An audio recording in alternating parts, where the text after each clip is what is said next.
저희가 결혼에 대해서 관심도가 많고 그런 컨텐츠를 많이 하다 보니까 하이엔드 결혼정보업체 회사의 대표를 맡고 있고 방송에도 다수 출연한 서재민 대표를 어렵게 모셨습니다. 안녕하세요. 저는 육각형 남녀를 전문으로 매칭을 하고 있는 라스트메이트의 서재민 대표라고 합니다.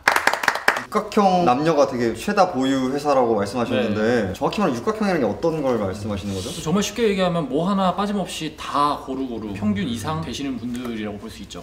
저희가 과연 이제 오늘 객관적인 평가를 받았을 때 과연 육각형인지 네. 사각형인지 삼각형인지 보고 싶어갖고 네. 오늘 좀 모시게 되었거든요. 객관적으로 평가를 좀 해주시면은 네. 좀 좋을 것 같습니다. 네. 좀 떨리네요, 근데 그죠? 육각형이 아니고 그냥 점이 나오잖아요. 그리고 감히 이 의사분들을 평가를 하려고 하니까 좀 떨리네요. 육각형이라고 하는 어떤 기준들에 대해서 좀 궁금하거든요. 어떻게 되는지 좀 말씀해 주시면 감사하겠습니다. 네, 일단 외모, 나이, 직업, 학벌, 연봉, 자산 되게 구체적이다. 이렇게 보면 될 것 같습니다. 나이라는 항목이 좀 있는데 네. 사실 제가 나이가 적지 않아서 평가받을 때 그게 조금 두렵거든요. 네. 나이 기준은 어떻게 되는 건지가 좀 일반 결혼정보회사에서는 좀 절대적으로만 다루는 경우가 보통이더라고요. 저는 제가 방송 나가서도 강조를 많이 하는 게 결혼 시장에서 나이는 무조건 상대적인 거예요. 내가 몇 살인데 내가 몇 살을 원한다 했을 때 선호도가 얼마나 높냐에 따라서 그렇게 해야 된다고 생각하거든요. 저는. 그러면 오늘 같은 경우는 저희가 절대적인 수치로 네. 점수가 나오겠지만은 네. 저희가 실제로 이렇게 할 때는 상대방에 따라서 그쵸. 나이에 대한 점수도 바뀔 수가 있다는 거네요. 그렇죠. 예를 들어 쉽게 설명하면 30대 후반이다. 근데 내가 30대 중반의 여성도 괜찮다 하면 충분히 5점 만점에 5점이 충분히 될 수 있겠죠. 근데 예를 들어 내가 30대 후반인데 20대를 찾는다. 그러면 이제 조금 상대적으로 점수가 내려갈 수 있고. 그러니까 나이라는 건 사실 어떻게 보면 객관적인 숫자가 있는 건데도 그치. 상대적인 거에 따라 점수가 바뀔 수 있다니 좀 이해가 되긴 하네요. 여성분들 나이도 요즘 막 앞자리 3이 되면 뭐 어떤데 30대 중반이 되면 너무 힘들어지는 이런 얘기가 되게 많잖아요. 근데 사실은 30대 중반인데 40대까지 원한다 하면 충분히 또 가능하거든요. 근데 이거를 절대적으로 이렇게 따지는 게 너무 좀 잔인한 게 아닌가라고 좀 생각을 합니다. 과연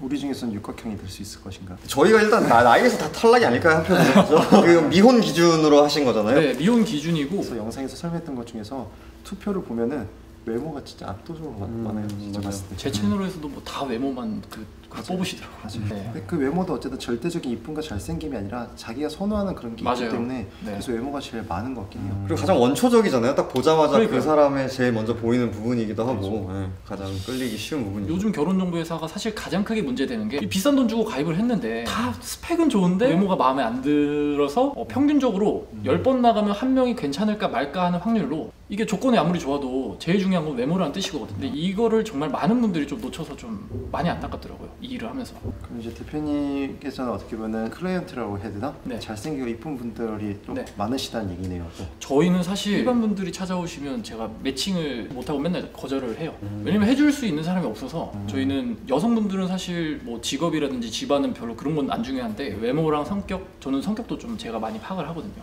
그래서 그런 거 위주로 좀 많이 하게 되더라고요. 요즘 분들이 가장 선호하는 여자 베스트가 외모, 성격, 그리고 노는 여자가 아닌지 자기만의 일을 열심히 하는 게 있는지 거의 이 세 가지만 보시는 분들이 정말 많아요 요즘. 노는 여자라는 게 기준이 어떤 기준인 거죠? 아 이거 좀 위험한 얘기일 수 있는데 좋아요. 그런 얘기를 많이 해주셔야 저희 조회수가 아 제가 노는 여자는 어떤 여자일까? 만들어야 아 이게 제 주변에도 해당되는 분들이 질문지가 건강 검진처럼 네. 주에 몇 회수를 드시는지 그거 조금 다른 것 같은데 제가 말하는 노는 여자분들은 결국에는 저도 데이터 수집을 해서 어떤 분을 선호하지 않는다는 그 기준에서 이렇게 나온 거잖아요. 이 노는 여자라는 게 사실상 직업이 없는데 직업이 있는 것처럼 하고 다니시는 분들이 굉장히 많아요.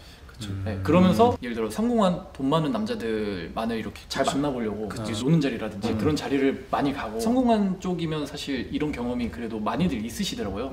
그래서 더더욱이 이런 사람을 꺼려하는 이유도 이렇게 놀 때 그런 사람을 많이 만나봤는데 내가 이런 사람하고 결혼하면 진짜 큰일 나겠구나 라는 그 데이터가 나왔기 때문에 이런 얘기를 가장 베스트로 많이 하시는 것 같아요. 이거 되게 중요한 게 실제로 어느 정도 사회적인 성공이나 아니면 좀 자기가 일을 안정적으로 하는 남자들 기준으로 봤을 때 물론 뭐 학벌과 직업과 돈이 많고 예쁘고 이런 여자들이 당연히 좋죠. 근데 중요한 거는 아주 좋은 것들을 좋은 거 보는 것보다 우리가 흔히 말하는 음지나 이 마이너스에 대한 영역에 있어서 그런 사람이 아닐지에 대한 걱정이 되게 큰단 말이에요. 네, 이런 맞아요. 분이 이걸 되게 깨끗하게 잘 정리하고 올라오신 분인지 아닌지가 되게 맞아요. 중요해서 그걸 흔히 꽈락이라고 하는데 그런 부분의 불안감을 해소할 수 있으면은 남자분들은 훨씬 더 어떻게 보면 안심하고 좀 볼 수는 있을 것 같긴 해요. 꽈락이요? 네. 꽈락이라는 의학 계열들은 다 공부할 때 유급이란 제도가 다 있으니까 12과목 중에서 예를 들어서 11과목이 다 99점, 98점 점수가 나와도 한 과목이 60점 아래면은 유급을 하게 되잖아요. 대표님이 가지고 있는 노하우일 텐데 어떤 핵심 질문 같은 게 있나요? 그런 사람들을 딱 꿰뚫어 볼 수 있는. 첫 번째가 이제 뭐 어떤 일을 하냐 했을 때 들으면 1차적으로 좀 나올 수밖에 없어요. 1차적으로는 저는 이제 주변에 제가 이렇게 상담을 받으면서 그리고 이 육각형의 남성분들께서 저에게 이렇게 많이 말씀해 주신 내용, 그 데이터만 말씀을 드리면 프리랜서라고 하는데 이 프리랜서에 실체가 진짜 없는 프리랜서들이 있어요. 이게 거의 가장 대표적으로 1위로 뽑히더라고요. 허위로 말을 한다는 거죠. 네. 프리랜서로 이런 특정한 직업을 한다고 말하는 여성분들이 있으시다. 그렇죠. 그게 이제 특히나 압구정 청담 바닥에 너무 많아가지고 아시는 분들은 거의 다 사실 아세요. 뭐 남성분들은 사실 청순한 사람을 제일 많이 선호하는 것도 그런 문제가 없어 보이고 선호를 하시는 이유가 다 이렇게 연결이 돼 있거든요. 그런 이미지를 원하니까. 청순한 외모라고 해서 또 그 사람이 어떻게 보면 뭐 아닌 사람 그렇게- 진짜 많아요. 그렇게 살진 네. 않았으니까. 뭐 청순한 분들이 인기가 제일 많다 보니까 그래서 그런지 오히려 청순 안 청순해. 쪽에서 이 문제 있는 분들이 정말 많이 보였어요. 그럼 오히려 좀 섹시해 보이는 사람이 오히려 생각보다 그런 없을 사람이 수 있어요. 은근히 있어요. 그래서 무조건 이래서 이렇다는 말이 안 되는데 결국에는 그런 사람을 정확히 알 수 없으니까 겉모습으로 봤을 때 청순하면 그래도 뭔가 좀 이럴 것 같다라는 그 이미지가 있잖아요. 그래서 더 그렇게 선호하게 되는 것 같더라고요. 사실 데이터가 한 번 만나본 걸로 이렇게 나오진 않았을 거 아니에요. 저도 사실 좀 많이 보기도 했고 그쪽에서 사실 가장 문제가 좀 많이 돼서 그렇게 기피 직업에 프리랜서 땡땡 이런 게 가장 1위로 이렇게 자리 잡게 되지 않았나. 어떻게 보면 정확하게 알 수 없지만 편하게 변명할 수 있는, 보상할 수 있는 직업들이면 그리고 정말 쉽게 얘기하면 명함을 딱 이렇게 줄 수 있는 사람인지 그 명함에서 소속이 제대로 되어 있는 사람이면 그래도 괜찮은 것 같은데 그렇지 않은 경우에 남성분들께서 특히 성공한 남자들이 이제 불확실성으로 인해서 피하게 되는 그런 게 생기지 않나 싶습니다. 가장 선호하는 MBTI 같은 게 따로 있나요? 한 2, 3년 전에는 MBTI가 이성 간에 T랑 F가 가장 중요하다. T랑 F의 차이. 근데 그때 당시에 제가 처음으로 얘기를 했던 게 T랑 F보다 솔직하게 N하고 S 차이가 가장 중요하다. N 입장에서는 N을 만나는 게 사실 가장 좋아요. 전에 연애할 때 이제 막 대화가 안 통한다, 답답하다, 서로 딴말한다 이런 경험을 해본 적이 한 번 이상은 있으시죠? 있죠. 그러니까 생각하는 게 그냥 NS가 좀 많이 달라요. 사고방식이.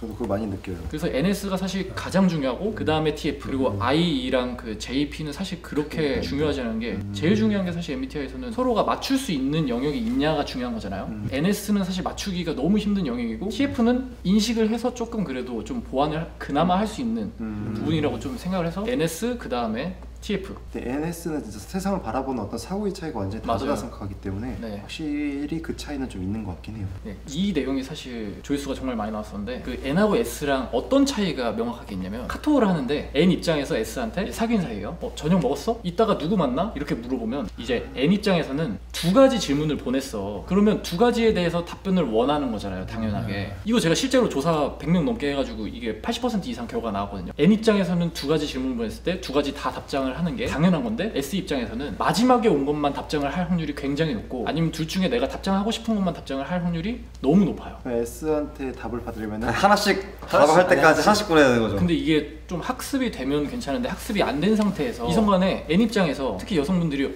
내가 분명히 질문을 두세 개 던졌는데 왜 이것만 답장을 하지? 혼자 계속 꿍해 있는 거야. 그래서 한두 번은 얘기를 하는데 여러 번 이게 쌓이면서 대화가 안 통하네 하면서 헤어지는 그 사례들이 정말 많았어요. 그런 사례들의 대표적이 이 NS 차이라고 보시면 됩니다. 되게 재밌는 이거 정보죠. 재밌다. 이 조회수 저희가 가져갈게요. 네. 나왔어요. PJ도 사실 그것도 되게 서로 스트레스 되게 수도 있긴 한데 P랑 네. J가 강하면 그죠? 근데 맞출 수 있는 영역인데 NS 영역은 사람들이 아예 내용을 모르니까 계속 모르고 그냥 헤어지게 되는 결과를 너무 불러오게 되다 보니까 제가 요즘 많이 느끼는 거는 MBTI를 검사를 할 때 직장 같은 일할 때와 그리고 사람 평소에 만날 때의 MBTI를 두 가지를 좀 나눠서 해야 될 필요가 있다 생각해요. 저 진짜 달라요. 네, 이성을 만날 때라든지 친구를 만날 때 이게 솔직히 일할 때가 너무 다르거든요, 사람들이.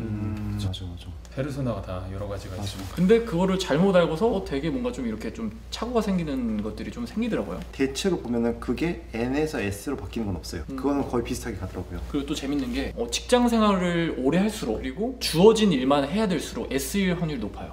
S가 될 확률도 높고 창업자 중에는 S가 좀 적겠네요. 아무래도. 아무래도 예술하는 분들이 N이 확실히 많은 것 같고 사업하는 사람들도 N이 많을 수밖에 없을 것 같아요. 아이디어를 자꾸 구상하고 확장해 나가야 되니까. 그리고 또 재밌는 게 T에서 F가 되는 경우는 거의 없는 것 같긴 한데 F에서 T가 되는 경우는 정말 많아요. 네, 사회적으로 뭔가 내가 힘든 일을 겪고 나면 F들이 T로 많이 변해요. 오히려 안 느끼는 게 더 편할 때도 많고요, 사실. 그리고 맞아요, F로 살아가는 게 사실 그렇게 장점이 많지는 않아요, 사실 사회생활을 하면서, 그렇죠? 근데 우리가 병원에서 할 때는 F의 감성도 좀 필요하긴 해요. MBTI가 딱 이렇다라기보다 MBTI의 특징을 알고 내가 그거를 상황에 맞게 잘 활용할 수 있으면 그게 더 좋은 것 같아요. 네, 맞아요. 그리고 MBTI 얘기를 하면 꼭 MBTI 안 믿는다, MBTI를 공격하시는 분들이 많은데 모든 건 사실 100%가 없잖아요. 이게 무조건 안 믿는다 뭐 이렇게 부정적으로 한다기보다는 좀 학습을 해놓고 내가 하는 일이라든지 뭐 일상생활에서 좀 도움이 되는 게 은근히 많더라고요. 대표님의 어떤 그런 얘기를 들어봤는데 네. 이제 저희는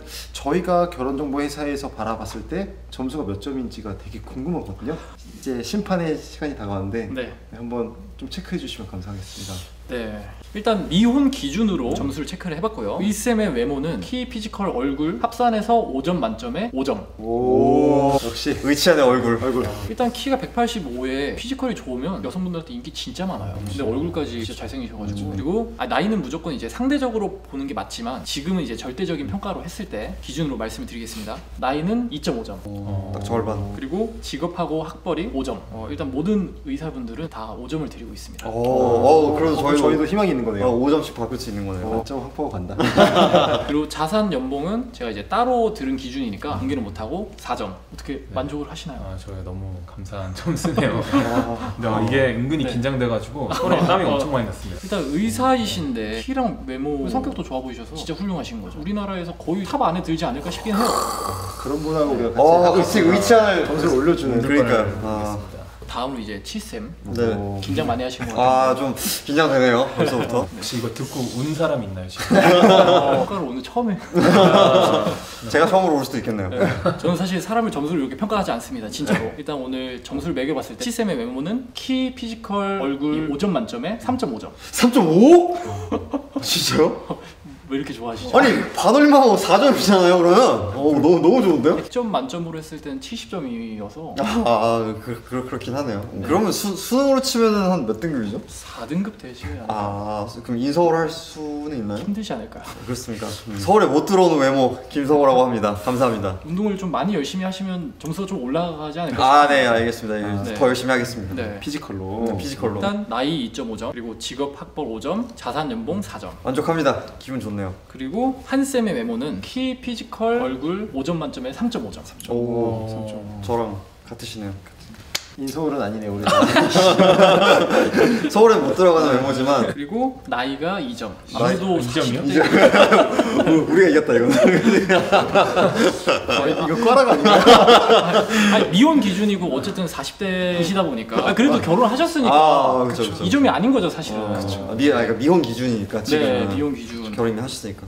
네, 남자든 여자든 어쨌든 앞자리가 4는 확실히 좀 차이가 앞자리에 따라 확실히 많이 달라질 수밖에 없는 거는 어쩔 수 없는 것 같아요. 그리고 직업 학벌 역시 5점이시고 자산 연봉이 좀 더 높으세요. 4.5점이에요. 요즘 현대사회에서 자산 연봉이 5점에 가깝다는 거는 진짜 훌륭한 거여서 어떠신가요? 좀 만족을 하시나요? 뭐 전체적으로 주신 점수에 대해서 되게 감사히 잘 봤는데 네. 나이에서도 팩포를 좀 세게 받은 것 같아갖고 결혼하셨으니까 그래도. 맞아요. 네. 결혼을 해서 다행인 것 같아요. 네, 그럼 된 거예요. 저랑 결혼해준 우리 와이프에게 무한한 감사를 보냅니다.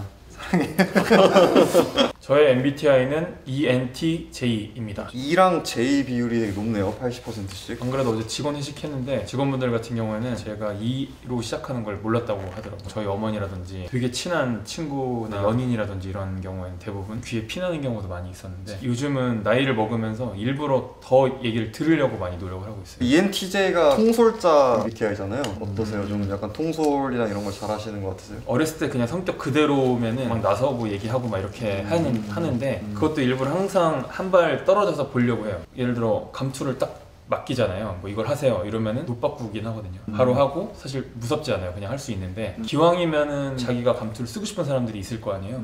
그럼 그분들이 쓰면은 저는 한 발짝 물러서서 그냥 지켜보고 그런 걸 더 좋아하죠. 저의 MBTI는 ENTP입니다. 이거 55%던데? 생각보다 맞아요. 되게 낮네요. 그죠, 생각보다 낮죠. 저도 어렸을 때 보면 이가 한 99쯤 되지 응. 않았을까 싶었어요. 근데 105%인 줄 알았어요. 사실 제가 보기보다 조금 나이 성향도 생각보다 짙습니다. 나이의 영향이 아닐지. 뭐 그럴 수도 있고요. 나이 때문에 그럴 수도 있는데 그래도 이래봬도 여기서 제일 막내입니다. 혹시 가스라이팅을 굉장히 잘하는 그 MBTI가 뭐라고 생각하세요? 지금 말씀하신 거 봐서 ENTP 아닌가요? 가운데에 NT가 들어가면 가스라이팅을 잘할 확률이 되게 높아요. 이거 진짜 거의 1등 비율로 NT가 제일 높아요. 그거를 내가 가스라이팅을 한다고 해서 하는 게 아니라 나도 모르게 하는 경우들이 정말 많더라고요. ENTP지만 좀 약간 INFP랑 반반이 ENTP? 저도 좀 느끼는 거지만 7쌤은 근데 확실히 해당은 안 되는 것 같아요. 그렇게 강한 ENTP 쪽은 아닌 것 같다는 네, 그런 거죠. 진짜 강한 분들은 진짜 제가 말한 대로 이럴 확률이 되게 높아요. 저는 집에 박혀 있으면 병나거든요. 저는 ENFP입니다. 흔히 머리에 꽃밭이라고 얘기를 많이 하는데 의사 직종을 하고 계신데 네. ENFP이신 분 저는 처음 본 것 같아요. 의사라는 직종 자체가 TJ나 이렇게 더 어울릴 수도 있는데 이 F의 감성이 좀 높으면 환자분들하고 라포 형성이나 하는 것들은 되게 잘 맞긴 해요. 중요할 것 같아요. 재기발랄한 활동가 맞아요. 써있네요. 맞아요. 네. 저는 집에 박혀 있으면 병나거든요. 만나면서 소통하고 했을 때 에너지 얻어요. 제가 가끔 보면은 어떤 행사장이나 이런 데 장시간 있어도 저는 점점 이제 피곤해지는데 나중에 가도 점점 에너지가 뭔가 강해지는 느낌? 기를 빨고 있어서. 네, 연기옥처럼 거대해지시더라고요. 그렇네요. 오늘 대표님 오셔서 저희랑 같이 이야기를 나눠봤는데 세계 최초로 연구하신 것도 워낙 많으시고 그런 인사이트를 저희한테 또 나눠주셔가지고 진짜 많은 시너지가 나고 저희도 많이 배우고 좀 느끼고 이랬던 것 같아요. 그래서 이것들 이렇게 영상으로나마 같이 나눌 수 있어서 너무 좋았고 특히 그 MBTI에 대한 부분 그리고 이제 여러 가지 직업군이라든지 일단 이 평가에 대해서 네가 뭔데 평가 이런 댓글이 분명히 달릴 것 같긴 한데 네, 어디까지나 이 컨텐츠를 위해서 이렇게 좀 점수를 한번 이렇게 해본 거고 사람을 점수로 평가하는 거는 말이 안 된다고 생각합니다. 그리고 저희가 이거를 어떻게 보면 원해서 신청을 해서 해주신 거지 그래서 너무 심각하게 받아들일 필요는 없을 것 같습니다. 전 이 점은 좀 심각하게 받아들여요. 너무 하셨으니까 5점이죠 5점. 그렇죠. 감사합니다. 너무 했으면 상대적인 거라고 하셨으니까 아마 형수님이 보실 때는 만점 아닐까. 네. 문득 궁금한데 형수님의 MBTI는 어떻게 되시죠? ENTJ입니다. 같네요. 맞아요. 그러니까 봐봐요. 이게 무조건 결혼할 때도 저도 이거 많이 조사를 해보는데 요즘 결국에는 NS가 같은 사람끼리 결혼할 확률이 진짜 높더라고요. 확실히 우리가 N이니까 클로징도 힘들어. 맞아. 계속 우리는 감사합니다.